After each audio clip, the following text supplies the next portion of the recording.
Hi, folks, and welcome to their Sunday morning Samoflange. I'm Matt. I'm Benjamin. Hey! Hello. What? I'm back here again.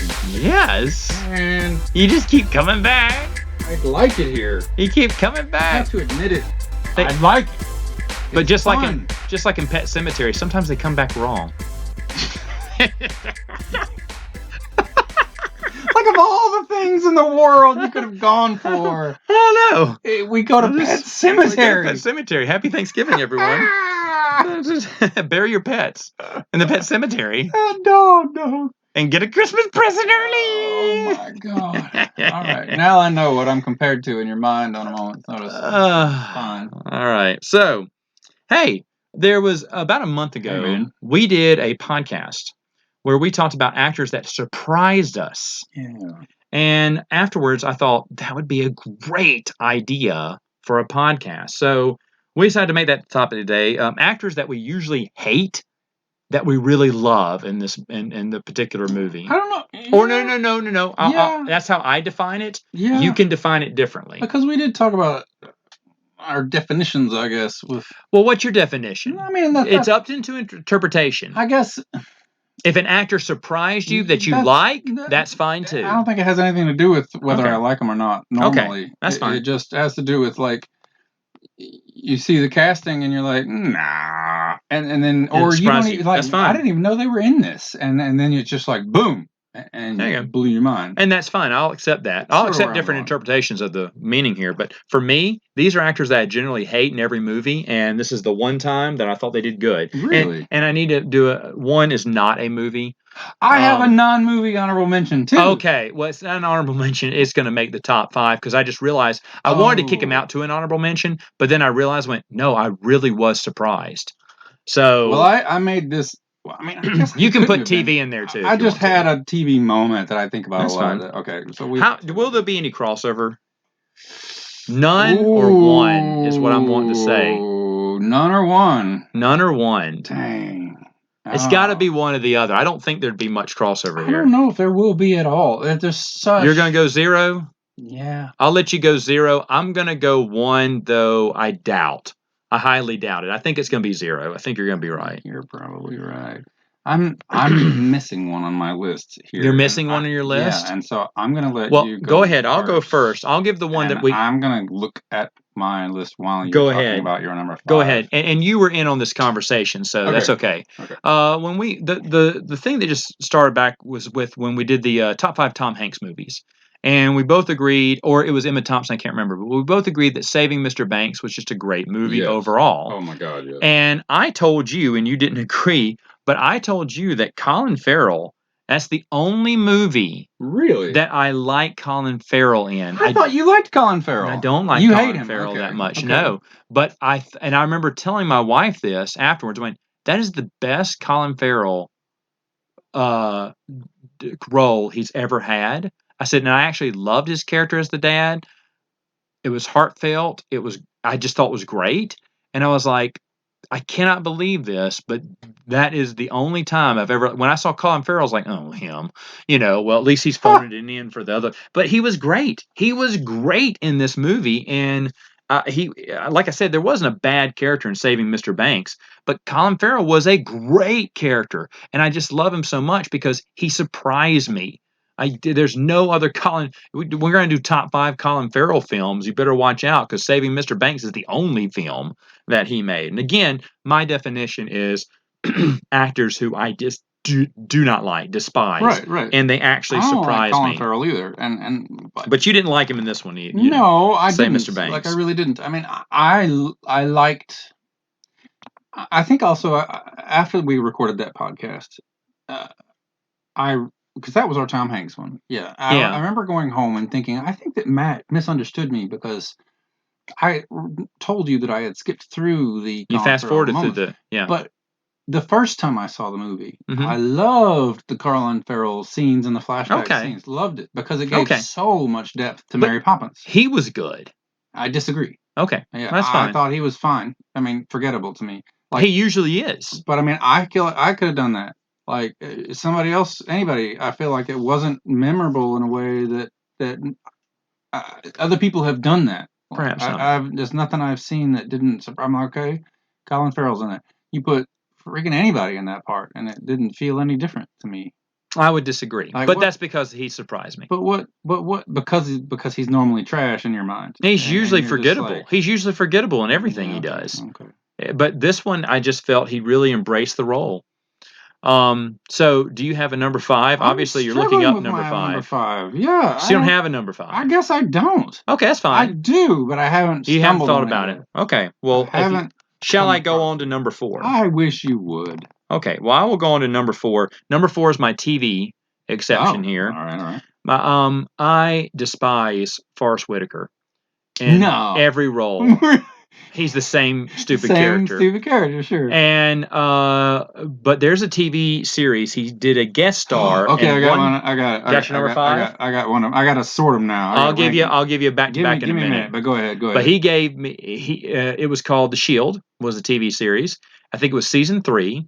He played the police inspector or whatever, the internal inspector. Who's trying to uncover if Mackie is the villain or not, and obviously Mackie is. And he knows Mackie's guilty. He's just trying to find ways to prove it. His character was so good. I remember my old roommate who was watching the show with me, he went, "Do you know this is the only time I've enjoyed Forrest Whitaker?" And then that's when I realized, oh, wait, this is Forrest Whitaker, the man who has the most unique look ever in Hollywood. And I was like, you're right. I went, I hate this dude and everything. And you had forgotten that it was him. He was such a good character that they brought in. He wasn't signed on for the next season. Oh, it was maybe season 4. I can't remember. But he came in and did the first couple of episodes for the next season just because he was so loved by the fans. On The Shield, you said? The Shield. Okay. And he just played a fantastic character. He had this thing where he always chewed gum. And he'd say, "Hey, you want a piece?" Because he figured his psychology was that if you took a piece, you had something to hide. What? Or something like that. There was a meaning behind it. Everything he did was kind of psychological on you. And it was, but just little things he'd say or do. And one of them was if you take gum from him or something during a cross examination, sure, or something. And it was interesting. It was really interesting. But he had a bunch of little. But despite who he was, it drew you into the scene. Yes, and you forgot. I forgot who he was. I forgot I didn't like him. Which is, I think, the point of this podcast. No, I agree. That's what I'm basing my... No, that's fine. And like I said, that's fine to have that definition, too. Yeah. But I just thought, wow. Because Whitaker's never bothered me, per se, but you're right. He's never good. He's another one that I'm just like, he's the same character. Whitaker. Like, He's good been the same ever since. He's got some good moments in movies if I think about it, but I just he's forgettable in some ways. But The Shield, he's phenomenal. He's phenomenal. All right, so what's number 5? Number 5 / honorable mention for me. I mean, I have 2 honorable mentions now. That if we're going to TV, but you can go with TV. I don't have any TV. So I got to move that one up. Then, go through the TV and then go through the 5. My 5 is still the same. Okay, it's a small thing, and it's probably the newest movie on this list. Okay, but it's Jumanji, the remake, not the original with Robin Williams, but the new Jumanji with like The Rock. Okay, and Jack Black playing a teenage girl. Yeah, blew my mind. Haven't seen it. It was so good. He was good. And I went into the movie theater just thinking, all right, what's this trash? And I don't remember what the event or the occasion was, but either there was nothing else playing, or I was going on a date, or I don't know what it was, but just went to the movie. Just happened to be wonderful. And I was so surprised. Like, that's a movie, and because I put this movie on this list because it wasn't just the actor, it was the movie that really shocked me, because I didn't like the original Jumanji with Robin Williams either. Really? My wife loves that movie. That's one of her favorite movies. We'll disagree on that all day. I thought that was boring and awful. Wow. I'm not a fan at all. And I love me some Robin Williams. We should do a top 5 Robin Williams podcast. I'm for that. So this Jumanji remake, I'm going to a remake of a movie I didn't even like.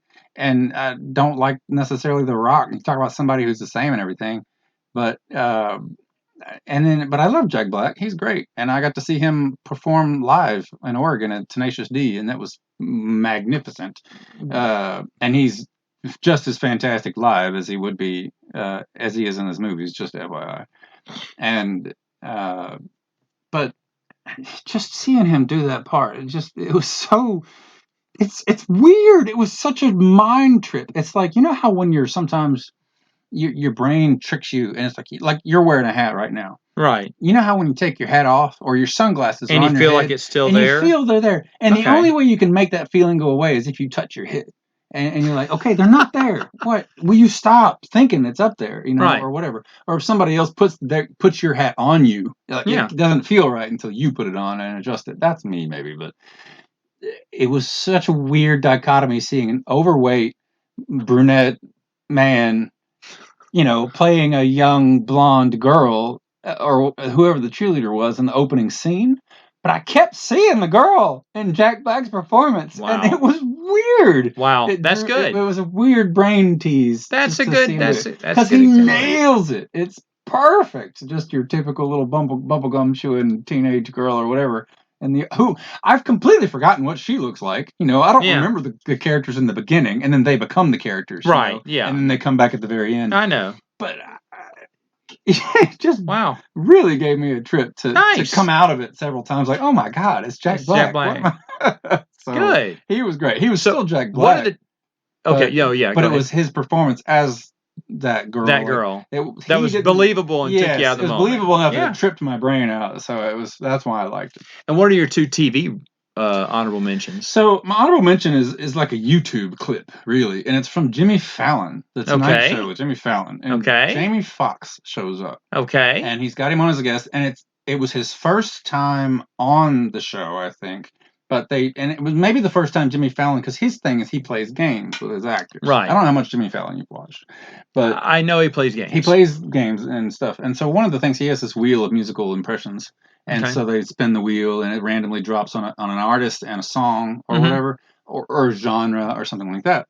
And so Jamie Foxx has to do these random songs with these. It's like, Mick Jagger singing "Mary Had a Little Lamb," stuff like that. Or you have to sing "Who Let the Dogs Out," but you have to sing it opera style or Broadway style. I don't remember one or the other. It was opera, and because it was "Who Let the Dogs Out," but you have to sing it as if you're an opera singer. And the reason it's brilliant is because Jamie Foxx gets up there, and this isn't rehearsed. And I know this as well from that TV friend who used to work with. She worked with Jimmy Kimmel, but as a producer. But that it's scripted to a degree, and they go over it to a degree. But there's some stuff you can't script. There's a huge chunk of freedom that they are allowed to do. And if it doesn't work, they cut it, they do it again, something like that. Yeah. It's produced TV. But a lot of it, if it works, they keep it, and it's raw, and it's legit. And Jamie Foxx, you can see him he comes up with it on the spot. And it's so good. And, he did the Ray Charles biopic or whatever. Right. And it was wonderful, just too sad. So I haven't seen it again. So I knew he could sing.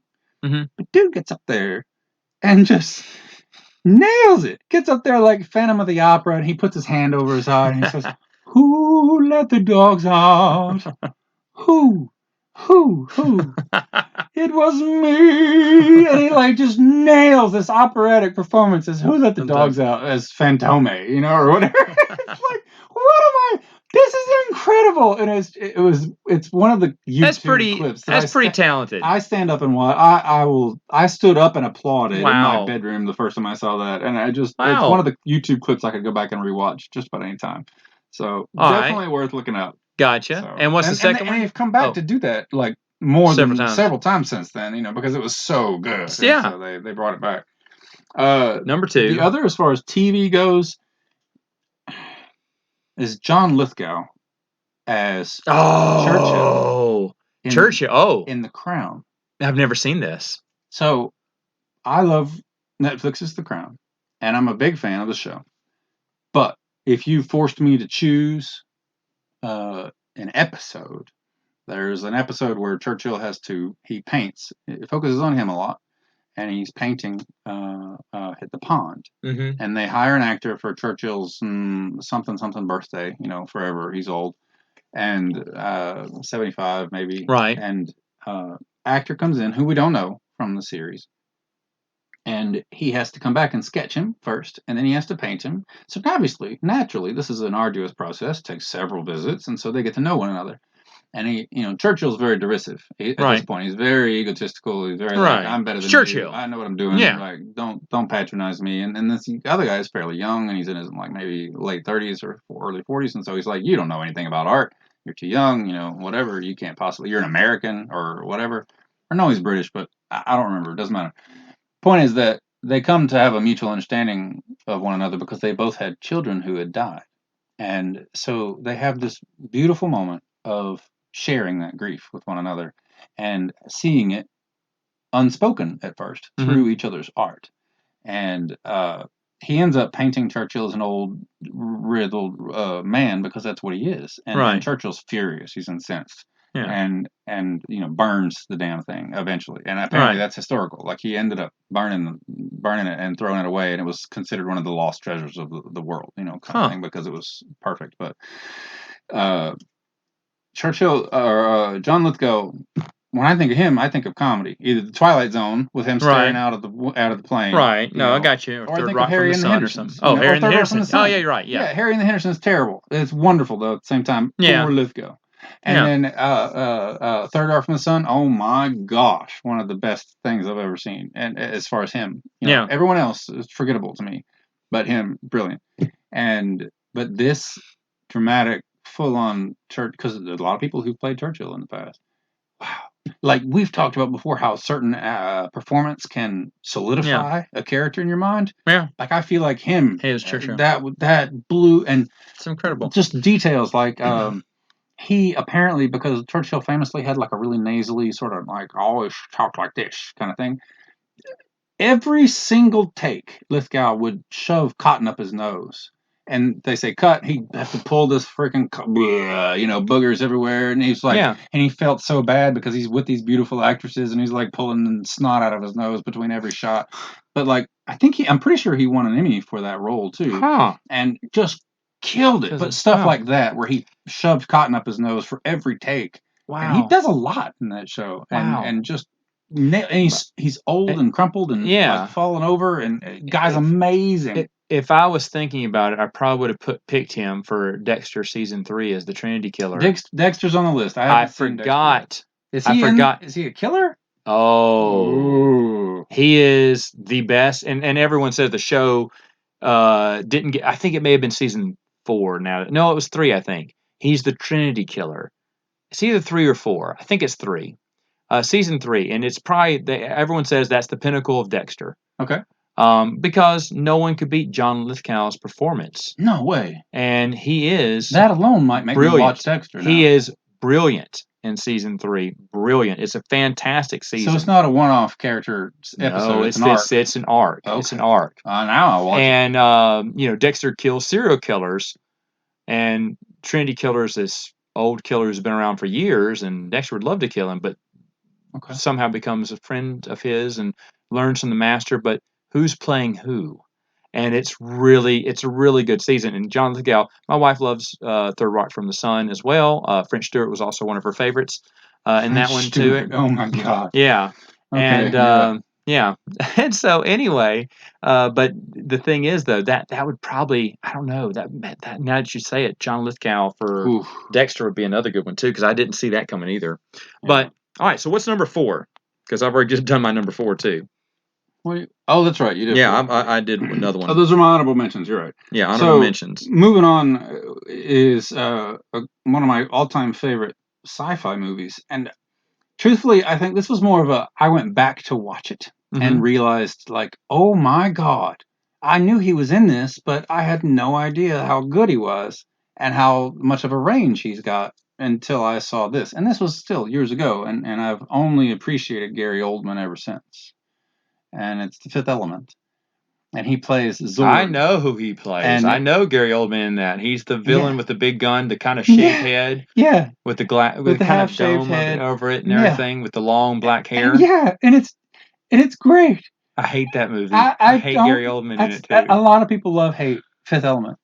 I think Oldman just killed that character so well. If I didn't hate that movie so much, I'd watch it again. Why do you hate it so much? I thought it was just terrible from top to bottom. Why? It didn't mesh well. I was not involved. I was not engaged in any of the characters. It's more or of a anything. European movie. Like it's filmed. It's something. It's not an American. It's something. It's not filmed in a traditional American. And the thing is, I like Bruce style. Willis. Chris Tucker at the time was hot. He was great. So there's a lot of characters. How do you not like Bruce Willis being Die Hard in space? No, that's all it is. Didn't like it. And whatever that girl, everyone had a crush on her. Yeah. But no, you can put her. Yeah, you can put her in Band-Aids, and it's not going to attract me either. I mean, she was cute, but it had everything. Space, it had everything that you should have loved from it, but it just didn't mesh. But I mean, it's got a funky flow. There's no doubt, and it is very foreign. Like the director is from Europe, and he got pushback when he was making it too, because the producers. Not enough. No, the producers wanted an American sci-fi movie, and he's like, no, I'm gonna do it like this. He's French. I think he's from France, but Oldman playing that villain so straight, and it's so cheesy and bad. Yeah, but it's good in that way. That's what surprised me, because I mean, that's fine. This is your top 4. Sirius Black, and Harry Potter, and playing Batman, Gordon, Commissioner Gordon, which he was good now. I really liked him as Commissioner Gordon. Yeah. So Gary Oldman is I think wonderful in everything he does, and extraordinarily a chameleon. And then watching The Fifth Element, that was come on, man. I'm sad that you don't love that movie. That's okay, because I'm gonna switch around. I'm gonna talk about an actor that everyone loves that I don't like. Is Denzel Washington. He's the same character in every stinking movie. I get so tired of it. There is one movie though that he breaks character. It was an early movie he did a long time ago, before he found his one-man act that he does every movie now. Fallen. It's an older movie. I think John Goodman's in it too. They are detectives or FBI agents or something, and they're tracking down what they think is a killer, but it turns out to be a fallen angel who is possessing these people to do these wicked deeds. And now when they find that out, now they have to find a way to kill the spirit of this fallen angel. No, I want you to watch it, because really? the ending is a little, because you have to kill the host, but the host has to die in a secluded area, so you can't go and kill them, because the angel will jump to you. Jump to your body and possess you. So they have to figure out how to kill him from a long distance, where you can't, and trickery, and he hides out in the woods, so sniping is not a factor there, because you can't snipe in the woods. So there's just a lot of elements in what they do, how they do, and how it ends. Yeah. And the thing is, it's a very smart movie, and Denzel Washington, a young Denzel Washington, is not playing regular Denzel Washington. He's playing someone different, and I loved that movie. Really? Love that movie. I think it's really good. Fallen. Interesting. Do you know Tyler Smith, Cut Break? Yeah. Does the news. Mm-hmm. Yeah. He is the biggest Denzel Washington fan. I know he is. On earth. He can list every movie that Denzel's ever done. He can give you the year it came out in sequential order. And he will interrupt himself to correct himself. And I've seen this happen. And then that's fine. And my wife is also a Denzel fan. She loves a lot of his movies. Look, but he can do it. You know what I'm saying? All right. I can't even come close. But Tyler and I did a play together, and the guy I love Tyler. He's spot on. He's magnificent. I love Tyler. I'd rather Tyler star in a bunch of these movies. We put some Denzel Washington in Rosencrantz and Guildenstern when we did it. Like that's fine. We posed. Maybe he and I can geek over Fallen. All right. He probably would. Yeah. All right. So what is number 3 for you? Number 3 for me is Jim Carrey in The Majestic. I've seen that. It's been so long. I can't remember it. I know what it's about. For a lot of people. Yeah. And that was his first serious film, I want to say you are correct. I think it was. That was, he went from like The Mask to The Majestic. Yeah. And a lot of people hated it just for that, because they wanted a comedy. They were used to seeing him as one, And so that surprised me. And honestly, The Majestic is such a sweet story. And I love it. I love the innocence of it and the honesty of it. And, it's a Hollywood writer who this is in the 50s during the McCarthyism. And so they're looking for communists. And he gets blacklisted, or essentially he drives off a bridge right after he gets blacklisted, loses his career, and he doesn't know what he's going to do. He gets drunk and he drives off a bridge accidentally, I think. in the rain and loses his memory. So classic amnesia story, but wakes up on the beach and wanders into this small town in the 50s, and it's a genuine community. Right. He doesn't know who he is, but he's a big shot, like famous Hollywood writer, and has money and a life and everything else. But he creates a new life in this little town, and by the end of the movie, everybody loves him, everybody knows his name, it's like Cheers and all this other stuff, and then he remembers who he is, etc. And it's the movie's not the greatest or the most original, but it really was worthy of the top 5 of surprises, not just because it was his first, but I really liked it. Yeah, there you go. It was not just a change of character, but it was. I rewatched it many times. Okay, it's been a while since I've seen it. But I'm not really recommending it necessarily, but I do remember how surprising. Not surprising, but also surprising, but it was sweet. It felt like I loved how sweet, and that was rare. I think the script was rare for me too. It's still rare to see such a sweet, genuine, kind-hearted movie that's not on the Hallmark Channel. Something that's not forced, like Hallmark forced kindness. Like, no, it's just genuinely sweet. There you go. Hey, that's a good pick. It's a happy movie. Happy movie. Yeah. My number 2 is one that a lot of people hate this actor, and I do too. And Zac Efron is usually terrible, and he's in terrible movies, and it's all about his ego. Sure. But he did Greatest Showman, and you're right. He was fantastic. He did not annoy me. He was excellent. He was excellent. Number 1 on the list. He didn't annoy me. No, he didn't annoy me. And I remember I turned to my wife. I said, I even like Zac Efron in this movie. And my wife, who hates Zac Efron, and most of his movies, loves The Greatest Showman. That's her number 1 movie. She loves The Greatest Showman, but she said she agrees that Zac Efron is fantastic in that film. And I would never, casting, I would want him as far away from that movie as possible, but he was perfect. You're a good point. Yeah. He was if you were the casting director, it never would have happened. I don't want High School Musical kid in my musical. Did you know that he got his start in Firefly? That his first on-TV performance? Really? He was the little young Simon in the Firefly flashback. Whoa! Did not know that. How about that, right? Wow. I'm rewatching Firefly now. That's how I know that. Wow. But yeah, Zac Efron did his debut as Simon Tam. I know what you're talking about, too, when they're kids and their parents. And he's terrible. Like, he's awful even then. And I was like, who is this little turd, And he delivers his lines very wooden, And I'm like, I know there's good kid actors out there, but wait a minute. He looks familiar. Zac Efron. He's terrible. He's terrible. But not in this movie. He's fantastic. But not in Greatest Showman. No, he really is fantastic. Okay. Flawless movie. What? I did watch Greatest Showman more than once, I think. And it's a good film. Not nearly as many times as Megan. No one has. Not even the director. No, not even the directors. Not even the editors. No, they have not. So, what is number 2 for you? Number 2 for me is probably on a lot of people's lists, with Heath Ledger cast as the Joker. That is a good pick. Yeah. I didn't think about that. That one, at the time, Heath Ledger, because we had just talked about Batman too, and Michael Keaton. True. And how there's outrage. Like, Michael Keaton is Batman, Val Kilmer is Batman. Heath Ledger is Joker. Ben Affleck is Batman. Yeah. Heath Ledger at the time was a Knight's Tale guy. Right. Like, what is this? Knight's Tale. Who? 10 Things I Hate About You guy. Who the hell is going to follow Jack Nicholson? That's true. You get this guy? You've got to be kidding me. And motherfucker won an Oscar for it, even when he was dead. Yeah, like it was good. No, dude, it was good. No, it was a really good performance. That was incredible. I mean, not just that; it was an incredible performance. Et cetera, et cetera.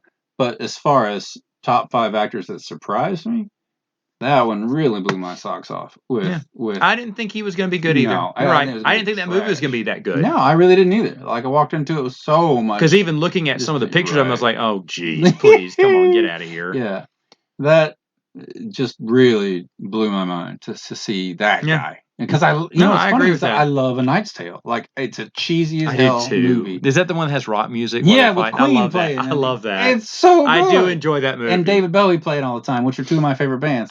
And I went to the movie theaters Yeah. To see that, and I did not want to see it. The girls did, and I ended up loving that movie. I said, "This is so stupid." The rock music during the fights were just great. Yeah, exactly. It's wonderful, and I love that movie. But that's the thing is, I was a big fan of A Knight's Tale, and I'd seen it 100 times. I'm like, "You're gonna follow Jack Nicholson with that guy?" and he did. Even better, like he made his own Joker, and it blew me away. There you go. It blew him away too, unfortunately. But it was too much for me. Hey, you know who number one is? No, I do not. It's an actor that everyone loves but me. I hate James McAvoy. Hate James McAvoy. I do. I hate him. Tell me why. First of all, tell me why you hate him, and then tell me what your surprising switch is. He's horrible at everything he does. His Professor X, get out of here. Yeah. And anything else. Okay. James McAvoy is a tool. And when my wife drugged me to go see Split, I was pissed. Okay. Because I said, "Oh wow, James McAvoy is just gonna pet his ego the whole time with all these different roles." Can't wait for James McAvoy to jump in on the comments on the section. And he's gonna be, yeah, I'm sure he's just typing away right now. But the thing is, though, I was like, here he is. It's just an ego movie where he gets to play all these lame characters that are not going to be very good. James McAvoy, and everyone's going to go, "Ooh, James McAvoy is very convincing as this person. This is a guy with a split personality." Is wonderful. What? It was wonderful. What movie? Split. Oh, just Split. Okay, that's the movie. I haven't seen it yet. Oh, it's amazing. No, it's amazing. He plays different characters. They are all very different. Personality disorder? And he's a guy that is having a hard time. He kidnaps these 3 girls, and you don't know if he's going to kill them or what. Someone wants to kill them. One of his personalities is saving them up to sacrifice them, to kill them. He's crazy. Gosh. But there's other characters that are to help him out, or they're friendly, that are nice, but are scared of the beast is coming for them. And so it sounds kind of like a Multiplicity spinoff. It's a little bit of a dark one, but it's kind of like a thriller that is just unbelievably good. Really? Unbelievably good. I walked out of the theaters and I was like, Megan, that is so good. And then you don't know anything about this movie, do you? No. Okay. There's a scene at the end. Are you not wanting to give it away? I'm not going to give it away. I can't believe you don't know this. I don't like dark thrillers. I don't like. Okay. I don't like to watch. I like happy movies, like freaking The Majestic. You don't know what Which is not that great of a movie, but it makes me feel good. Okay, so you don't know. Every viewer knows this, but they tied Split in with another movie. What? And they didn't even tell anyone. It was the same director. He went, I'm going to tie this to another movie. Well, the thing is, at the very last scene, you see the star of the other movie that happened years ago, and I was like, what is that guy doing here? And then all of a sudden he says a line, and you go, ah! And then you realize that they combined it, and then I don't want to spoil anything for you because I do think it's a fantastic movie. Okay. But the ending, you're going, huh? Okay. I guess. Yeah. It kind of takes a little bit of a U-turn. Yeah. Not a too bad one, but it kind of goes a little off the rails, slightly off the rails. You're going, that's in the realm of unbelievable now. But then when they tie it to this other movie, your mouth opens up and you go, oh my goodness, this one. And my wife, she had not seen the other movie. So she was totally confused. But it was just one line. You see the star and you're like, the star from the other movie. I'm going, what the heck? And then I appreciate you not giving it away for me. But then he says a line, and that's where their movie ends. And I just thought about it for a minute. I went, wait, did he just say? And I was like, wait, because I love the other movie. Yeah. And I was like, are they connecting these? And then I thought about it and went, wait a minute, that movie is about this happening. Okay, well, that's cool. So they made a sly little connection there, which was pretty good. Crossover for it. But was it the same? Was it a writer director? It was the same director. Okay. And he kept it a secret. Wow. Bless him. In fact, the movies don't even feel like they're in the same universe or whatever until he did that little clip at the end. And if you never saw the movie, you're so confused. You're sitting there, why is so and so in this? What does that mean? Okay. Why'd they go to black? Why is everyone screaming? Because my wife was like, what? And I was like, did he just say? Okay. And my wife goes, yeah, but what does that mean? I went, you've never seen blanky blank? She's like, no. I went, we're going home and watching this. Movie Split. Okay. Movie Split. And you know what? I don't blame you with McAvoy because I don't remember him in most anything. Like, good. I thought because a lot of people tell me they love him. I mean, I don't know. Like, he's copy paste for a lot of things to me. It's not it's a thriller. It's not a horror movie. It's more of a thriller. Split is sure. Tension. It's tension because you don't get to see the beast, of course, till the end. Of course. But the thing is, though, anybody who knows how to make Jaws menacing. Yeah, it's menacing because he's coming. You know, is what all his personalities are saying. I like stuff like that. And you're cheering for the girls to get away. Of course. And they're pleading with certain personalities. Some personalities won't listen to them, but each personality is very unique.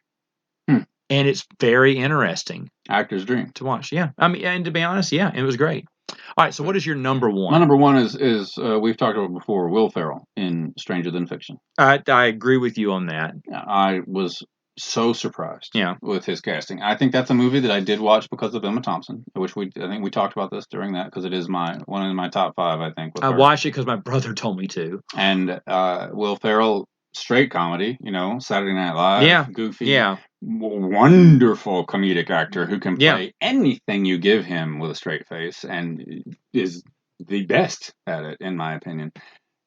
I was just so stunned, just completely stunned by this completely straight.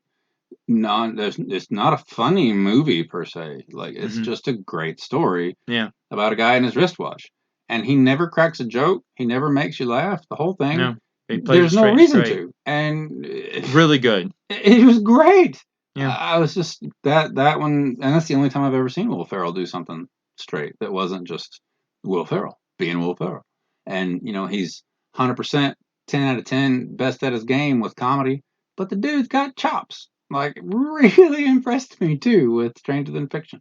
And if you've never seen it, like it's not Will Ferrell, and it really throws you for a loop. So that's awesome. Oh, we talked about this earlier, but yeah, I agree. Yeah, that's my number one. You like that movie too, right? I did love that movie. Yeah, need to watch that movie again. So there you go, folks. Hey, let us know what actors surprised you in movies or TV, and we'll see you next time on Saturday morning Samoflange. Cha-cha-cha!